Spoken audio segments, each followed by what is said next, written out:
กับทักทายสบายดีและสวัสดีเด้อพ่อแม่พี่น้อง FC เนาะโมสุขคนสิเป็น FC ฝั่งลาวฝั่งไทยหรือว่าอยู่ต่างประเทศเนาะมื้อนี้ก็ยินดีต้อนรับเข้าสู่ช่อง YouTube ของบ่าวศิลัดคือเก่าทุกคนเนาะมาพบมาพ่อกับบ่าวศิลัดในคลิปนี้ก็ได้มาหาทางสาวโสดหน้าใหม่ทุกคนเนาะก็เป็นสาวโสดที่แบบว่ายังบ่ทันเคยเปิดใจหรือยังบ่ทันเคยสร้างครอบครัวมาก่อนทุกคนเนาะก็เป็นผู้จบผู้งามอีกคนหนึ่งทุกคนเนาะแต่สำหรับสเปคสาวโสดคนนี้เนาะจะเป็นแนวใดเนาะมีรูปร่างหน้าตาแบบใดเนาะบุคลิกแบบใดเนาะเดี๋ยวเราก็สิได้เข้าไปโอ้ไปล้มเนาะทุกคนเนาะแล้วก็ไปสัมภาษณ์ไปนั่นแหละถ้าเกิดว่าน้องๆใดเห็นแล้วคิดว่าอกถึกใจเนาะอยากทำความรู้จักก็สามารถทักทายเข้ามาได้แล้วนะคนเนาะก่อนจะไปหาสาวโสดก็มีแต่ว่าฝากพ่อแม่พี่น้องเนาะ FC เนาะทางไกลหรือทางไกลเนาะเห็นคลิปนี้ก็ฝากกดไลค์กดแชร์แล้วกดติดตามให้แน่ทุกคนเนาะเพื่อเป็นกำลังใจให้บริษัทต่อไปทุกคนเนาะไปเข้าไปหาทางสาวโสดของเรากันเลยโดยสบายดีน้องละสบายดี โดยสบายดีเมื่อนี้ก็มาพบมาพอกันเป็นครั้งแรกเนาะแม่ทั้งเอื้ออยากจะถามซื้อน้องละมีซื้อแม่ชื่อว่าสุริโดยโอ้ยซื้อมวนอายุจักปีแล้วนี่อายุ23ปีคือเขา24แล้วจะ3สิเขา24แล้วเนาะแม่เดือนได้ฮอด24นี่ประมาณเดือน4ช่วงสงกรานต์โอ้ช่วงสงกรานต์ปีใหม่ลาวได้เนาะแม่โดยคือทางน้องปัจจุบันนี้อายุ23ปีเนาะน้องเคยสั่งครอบครัวบ่น้องละโอ้ยังบ่เคยสร้างครอบครัวสาวโสดที่ว่ายังบ่เคยผ่านการแต่งงานเนาะโดยแบบผู้บ่าวก็เคยโอลมอยู่บ่เคยลมเป็นอะไรบ่มักหรือว่าแบบยังบ่พร้อมสร้างบ่ก็บ่แม่นว่าบ่พร้อมแบบลมคนรุ่นเดียวกันมันก็สิแบบมันบ่เข้าใจกันนะแล้ววัยรุ่นคือกันแม่นบ่แม่นโดยแต่ก็เคยลมอยู่เนาะผู้บ่าวนี่เนาะแต่ว่าในปัจจุบันนี้โสดบ่แม่โสดได้คือเขาปีแล้วบ่ว่าผู้จบผู้งามอีเวลาไปใส่ผู้บ่าวบ่เลยแซวบ่นี่ก็แซวอยู่แต่ว่าก็บ่พอสินั่นบ่พอสิเฮ็ดให้วันไหวประทับใจแม่นโดยมันก็หยอกคือผู้บ่าวเฮ็ดผู้สาวแหละห้องหยอกเล็กน้อยโดยเป็นอะไรตอนเขาห้องหยอกก็ซื่อๆอยู่ต้องใช้บ่แม่นคนที่เฮามักคันว่าแบบนี้แสดงว่าคนที่หยอกนี่หน้าตาบ่ดีหรือว่าแนวใดจังว่าหรือว่าบ่เกี่ยวบ่เกี่ยวกับหน้าตาโดยแต่คือในมื้อนี้เนาะทางน้องออกมาเปิดใจนี่นะมักผู้บ่าวทางใดซะเนี่ยได้ก็ได้เบิดเขาแต่เข้าใจเฮาโดยเรื่องอายุเพิ่นเด้อายุก็50ลงมา30ประมาณนี้50 30เนาะโดยคันว่าเกิน50ได้ซะเนาะก็ได้อยู่บ่ได้เพราะว่าส่วนใหญ่ FC เอ่ยก็50กว่า60แบบนี้ฮะนะโดยได้บ่เป็นหยังได้อยู่เนาะโดย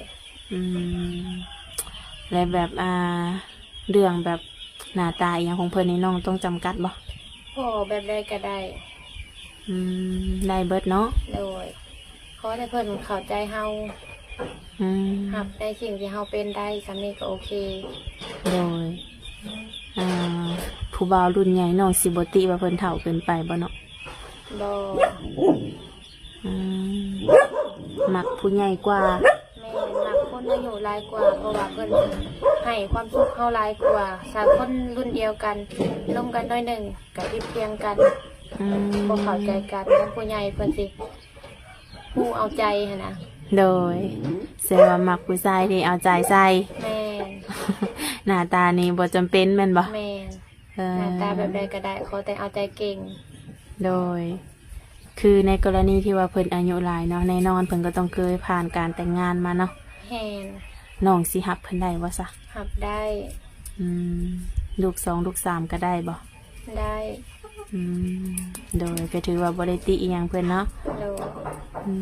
ก็คือมาน้องเองบ่นี่นะห่วงผู้เจ้าได้นี่โดยผู้เจ้าหาแฟนโดยคือน้องกับบริติบริรังเกียจเพิ่น ต่อให้ว่าแบบเพิ่นอายุ60ก็ตามแม่นบ่น้องล่ะ แม่นรับได้ และในอนาคตน้องสิเอาเฮ็ดลูกเฮ็ดผัวได้บ่อายุหลายนี่ กะล้มกันไปก่อน หล่นบ่ในการล้มกันนี่ กะบ่ดน ประมาณเท่าไหร่น้องล่ะ เดือน2 เดือนเข้าใจกันกะถือว่าโอเค อืมระยะเวลานี่บ่หล่นเนาะ แม่น โอ้เดือน2 เดือนถ้าเกิดว่าคุยกันเข้าใจกัน แม่น เป็นสู่เป็นแฟนกันได้ โอเคแม่น อืมและน้องพร้อมสร้างครอบครัวเลยบ่นี่ นี่กะว่าไปอีก ขึ้นอยู่กับคนที่เฮาสิเจอแม่นบ่ แม่น ถ้าว่าคนคนนั้นเฮ็ดให้เฮามั่นใจ แม่น คือทั้งน้องก็พร้อม แม่น เพิ่นต้องเฮ็ดแบบใดแน่น้องล่ะอะคนที่สิเข้ามาจีบนี่ แบบเบิ่งกันไปเพิ่นโอ้ลมเพิ่นนั่นแบบว่าเพิ่นเอาใจเฮาเทคแคร์เฮาจังซั่นจังซี่แบบเฮ็ดให้เฮามั่นใจกับพร้อมที่สร้างครอบครัวกับเพิ่น อืมโดย แต่บ่มักคนแบบจุกจิกหลายแบบนี้หันนะ แบบนี้บ่มักเนาะ แม่น เออจุกจิกในเรื่องอะไรแน่น้องล่ะ เพราะไปหันไปนี่เมียนก็ต้องโทรบอกตลอดไปนี่ค่ะบ่มัก อื แบบ ม อยากให้เป็นอิสระแหน่แบบนี้หันนะ โดย คันว่างกะล้มคันบ่ว่างกะยาแบบนี้หันนะ อืมแบบนี้เนาะมักผู้ชายแบบนี้เนาะ โดย อืมแล้วคือทั้งน้องเนี่ยต้องแบบจำกัดหน้าที่การงานเพิ่นอยู่บ่นี่ พอ ในเบิดแม่นบ่ แม่น อืมพอห่างพอหมายก็ได้เบิดเนาะ โดย อืมโดยคือทั้งน้องก็มีแบบสเปคตายตัวอยู่บ่คิดไว้อยู่บ่ สเปคค่ะมักคนอายุหลายแล้วก็สูงกว่าประมาณนี้ เดี๋ยวน้องนี่สูงเท่าไรนี่นะ เมตร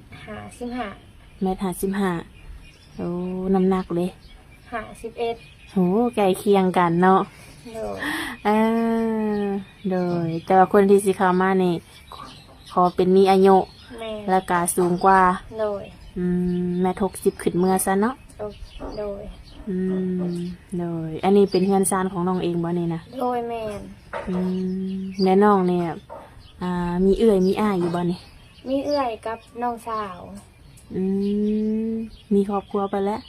ยังโสดเบิด โสดเบิดทุกคน แม่น ปาเตอะ แล้วก็ปัจจุบันในการอาศัยอยู่กับพ่อ แม่ได้ดังละ แม่เสียแต่ปีกายนี่ โอ้แม่เสีย ปี แล้วครบปีแล้วแม่นบ่ โดย แต่ว่าปัจจุบันนี้มีแต่อยู่กับพ่อเนาะ แม่ แล้วก็เอื้อยน้องแม่นบ่ แม่น โดย คือทางพ่อเพิ่นก็บ่ได้สร้างครอบครัวใหม่บ่ ยังหาบ่พอ แล้วว่าคันว่าเพิ่นสร้างกับน้องกับพ่อมอยู่บ่ พ่อ โดยถือว่าบ่ได้คัดของอหย่างเพิ่นเนาะ แม่นเพิ่นมักก็ให้เพิ่นเอาความสุขเพิ่น โดยคือปัจจุบันนี่นะน้องอายุ23 ปีนะน้องหลานเนาะ แม่น น้องเลยเรียนจบอีกอย่างแล้วบ่นี่ จบม .7 แล้วก็บ่ได้เรียนต่อ สาเหตุเป็นอะไร สาเหตุก็ที่แรกก็ว่าสิไปเรียนต่อแล้วก็บ่มีทุนแล้วก็แม่ก็สู้แน่แล้วก็บ่ได้ไป อืม แล้วเขามื้อนี้ก็แม่เสียแล้วก็บ่มีเศษมีชายก็อยู่เฮ็ดไร่เฮ็ดนา ที่แรกว่าคันไปเฮียนนี่เฮียนน้องสิเฮียนทาง แต่ ไหน ว่า นี่ สิเข้าทหาร โอ้โดยใจมักทางนี้แม่นบ่ แม่ อืมแต่ว่าปัจจุบันนี้น้องได้เฮ็ดเวียกเฮ็ดงานในสนองละ ยังบ่ได้เฮ็ดเวียก มีแต่ว่าอยู่เฮือนอยู่ซาน แม่ เลี้ยงแบบสัตว์เลี้ยงอยู่บ่นี่ เลี้ยงเป็ดเลี้ยงไก่ เลี้ยงขายนี่บ่ แม่ โอ้แบบได้ขายทุกเดือนบ่น้องละ ก็บ่ถ้ามันใหญ่ยังได้ขาย เป็นอะไรแบบรายได้ดีอยู่บ่นี่ ก็พอได้ซื้อ ก็ถือว่าคือว่าแล้วเฮาก็บ่ได้ไปเฮ็ดเวียกทางใดเนาะ แม่ คัน แบบ สิไปเฮ็ดเวียกทางไกลปัดพออยู่ผู้เดียวกับบ่มีผู้อยู่นํพอ โดย เคยไปอยู่บ่ซะฝั่งไทยนี่ บ่เคย โอ้บ่เคยจักเทื่อบ่ แม่ อยากไปอยู่บ่ ใจก็อยากไปคันไปไทยแบบบ่มีผู้เฮ็ดนานํพอโอ้ผู้เดียวก็สิบ่ไหว คือน้องก็ลำไห้ลำหน้าเป็นเบิดแม่นบ่ แม่น โอ้โอ้ ลำ บ่ ไห้ ได้ ดำนาลูกกาได้เบิด ได้เบิดบ่ได้งามอย่างเดียวเนาะแนวอยู่แนวกินได้ซะบัดนี้ ก็พอได้ ได้เบิดทุกอย่างบ่ ก็บ่ทุกอย่างบางอันก็เป็นบางอันก็บ่ เออแต่ว่าเป็นแม่สีเดือนได้อยู่เนาะ โดย เออถ้าเกิดว่าน้องมีครอบครัวได้สน้องหลาน้องไปอยู่น้ำสามีได้บ่นี่ อันนี้ก็พังเบิง เบิ่งก่อนแม่นบ่ โดย ถ้าว่าเพิ่นมาอยู่พี่บ่ได้ได้ซะ เพิ่นมาอยู่บ่พี่บ่ได้ก็จำเป็นต้องไปอยู่น้ำเพิ่น แต่ไปได้อยู่เนาะ โดย โดย ป้าก็คือ3พี่น้องนี่โสดเบิดทุกคนเนาะ โดย ไผสิสละโสดก่อนกันบัดนี้ อันนี้ก็แล้วแต่วาสนา เออโดย ก็ถือว่ามื้อนี้เปิดใจครั้งแรกแม่นบ่นี่ โดยแม่ เป็นอะไรความรู้สึกนี่ อยากมีคนลม อยากมีคนลม โดย คนคุย แม่ โดยว่าง่ายๆก็อยากมีคนดูแลว่าฉันจะเนาะ โดย ผู้หญิงเฮากะตัวเพียงลำพังเนาะ โดย คิดหลนเติบบ่ก่อนสิออกมาเปิดใจนี่ ได้เป็นเดือนพอแล้ว ป้าเป็นไงคือว่าคิดหลนแทนน้องละ กับบอกกล้าเนาะ บ่กล้า แม่ อืม ยันเปิดไปแล้วบ่มีคนคุยกันเสียนะ โอ้บ่ว่าผู้เจบผู้งามปานนี้ยังย่านแบบนี้ย่านในส่วนนี้แม่นบ่ แม่ เออคิดเป็นเดือนผู้ แม่ แต่ว่าตอนนี้ก็ถือว่าพร้อมแล้วแม่นบ่ โดย อืมโดย แล้วน้องมักอยู่ว่าผู้ชายแบบกินเหล้ากินเบียร์สูบยาแบบเนี้ยเนาะ กินคูมือกับบอกโอเคถ้าว่าโดนๆกินเถื่อกะได้อยู่ ก็บ่แม่นว่าบ่ให้กิน โดย เป็นบางครั้งบางคราวเนาะ โดย ในส่วนตัวน้องเองนี่มักไปดิ่นไปเที่ยวอยู่บ่นี่ บ่ส่วนหลายก็มีแต่ไปกินกาแฟตามร้านจังซี่ถ้ามีงานใหญ่บ่ก็ไป อืมแต่แบบไปกลางค่ำกลางคืนนี่บ่ได้ไปแม่นบ่ แม่นบ่ได้ไปกลางคืนถ้าค่ำมาแล้วก็แม่นนอน เอ้า เพราะว่าบ่มักเที่ยวบ่ได้กินเหล้ากินเบียร์ จ้าหายากได้แบบนี้ ปกติวัยรุ่นนี่เนาะ แม่ ดินเที่ยวกิน เป็นธรรมดาเนาะแต่คือน้องนี่นะบ่มัก ไปบ่มัก โอ้โดย แต่ว่าคนที่สิทำมาหาก็กินได้อยู่เนาะ โดยได้ ก็คือน้องกับบ่ได้แบบว่า จำกัดเนาะแบ โด บนี้ ย นิสัยใจคอเพิ่นในสนองละ มักคนนิสัยดี โดย เอาใจเก่ง โดยสำนี้บ่ โดย นิสัยดีเอาใจเก่ง แม่น ถือว่าผ่านเลย โดย ถ้าเกิดว่าผู้บ่าวอยากมาหามาเยี่ยมมายามอยู่เฮือนนี้ได้บ่นี่ ได้ ได้เนาะ โดย เพิ่นชวนไปดินไปเที่ยวเด้ไปบ่ อันนี้ก็พังเบิ้ง เป็นอะไรก็ฟังเบิ่ง บ่กล้าบ่ แม่น เออเป็นได้ตรงหลักเกิดบ่กล้าเพิ่นพาไปเที่ยวนี่แฮงดีเลยม่วน คน อี บ่ ก เคยไปเด้กับบ่กล้าไป ใจว่าบ่เคยไปดินไปเที่ยวกับผู้บ่าว แม่น โอ้สมมติว่าเพิ่นมาเที่ยวซะแถวมุกเอียงแบบนี้นะได้บ่ใกล้ๆนี่นะ คันเพิ่นมาหับกะ ไปนำได้อยู่ ต้องให้เพิ่นมารับแม่นบ่ แม่น โดยถ้าไปนี่กล้าไปอยู่บ่ผู้เดียวนี่ ก็บ่และ บ่กล้าบ่ โดย สิเอาให้ไปนำจ้ะ น้อง เอาน้องสาวไปนำ แม่ น้องสาวอายุจักปีน้องล่ะ 16 ปีที่เขา17 เป็นสาวแล้วเนาะ โดย โดยเขานำแต่ละปีนี่กุมอยู่กุมกินบ่น้องล่ะ โดยพอได้กิน ปีหนึ่งนี่ได้บ่เขานี่ 100กว่าประมาณ120 130ประมาณนี้ โอ้ถือว่ากุ้มเนาะ โดย แบบทางเฮือนน้องกับแบบมีธุรกิจหรือว่าค้าขายอย่างอยู่บ่ พ่อเพิ่นน่าจะคันพ่อกับเพิ่นเฮ็ดงานก่อสร้าง โอ้พ่อนี่เป็นกรรมกรเนาะ โดย แบบเพิ่นหับเหมาเองบ่น้องล่ะ บ่เป็นลูกน้องเขา อืมมื้อหนึงนี่ได้เท่าไหร่นี่ กับเพิ่นไปเฮ็ดเป็นอันกลุ่มเป็นทีมทั้งหมด4-5 คนเพิ่นไปเพิ่นก็หับเฮ็ดแล้วก็แบบหับเงิ อื นแล้วแต่ ม ราคาเขาให้แพงถือเว้ากันหั่นนะ โอ้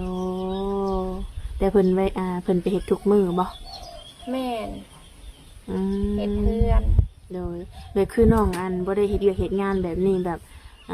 เงินใช้จ่ายเฮาแต่ละมื้อได้ซั่นว่ามาจากทางไหน บางทีก็พอให้ อ่าโดยแสดงว่าหลักๆแล้วก็ยังใส่เงินน้ำพออยู่แม่นบ่ แม่น เออโดยก็คือทางน้องก็ถือว่าอายุยังน้อยอยู่เนาะ23ปีเนาะ